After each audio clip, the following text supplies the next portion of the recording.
Bacaan dari surat Rasul Paulus kepada jemaat Galatia 3:7-14. Saudara-saudara, kalian mengerti bahwa yang disebut anak-anak Abraham ialah mereka yang hidup dari iman. Adapun kitab suci sudah tahu sebelumnya bahwa Allah membenarkan orang-orang bukan Yahudi berkat iman. Maka kitab suci dahulu sudah mewartakan Injil kepada Abraham.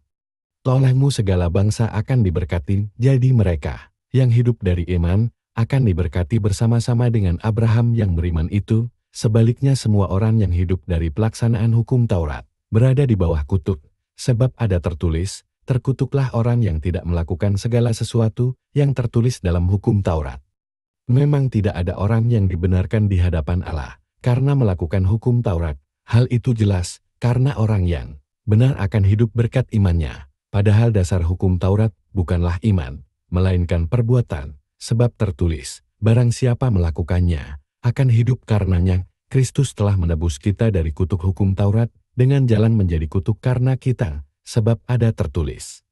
Terkutuklah orang yang digantung pada kayu. Salib. Yesus Kristus telah melakukan itu, supaya dalam Dia berkat Abraham sampai kepada bangsa-bangsa bukan Yahudi, sehingga oleh iman kita menerima roh yang telah dijanjikan itu. Demikianlah sabda Tuhan. Syukur kepada Allah. Mazmur tanggapan.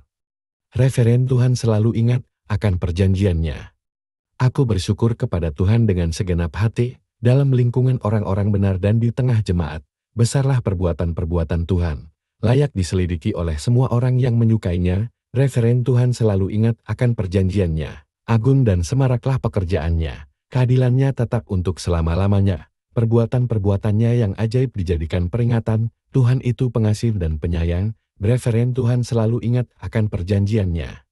Kepada orang takwa diberikannya rezeki, selama-lamanya ia ingat akan perjanjiannya. Referen Tuhan selalu ingat akan perjanjiannya. Bait pengantar Injil.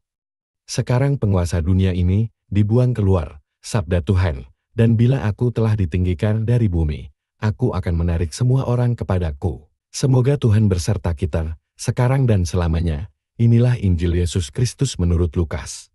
Sekali peristiwa, setelah Yesus mengusir setan, ada beberapa orang yang berkata, ia mengusir setan dengan kuasa Beelzebul, kepala setan. Ada pula yang mencobai dia dan meminta tanda dari surga. Tetapi Yesus mengetahui pikiran mereka, lalu berkata, setiap kerajaan yang terpecah-pecah pasti binasa, dan setiap rumah tangga yang terpecah-pecah pasti runtuh. Jika iblis juga terbagi-bagi dan melawan dirinya sendiri, bagaimana mungkin kerajaannya dapat bertahan?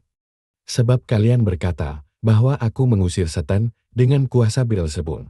Jadi jika aku mengusir setan dengan kuasa Beelzebul, dengan kuasa apakah pengikut-pengikutmu mengusir setan? Sebab itu, merekalah yang akan menjadi hakimmu. Tetapi jika aku mengusir setan dengan kuasa Allah, maka sesungguhnya kerajaan Allah sudah datang kepadamu. Apabila seorang yang kuat dan bersenjata lengkap menjaga rumahnya, amanlah segala miliknya.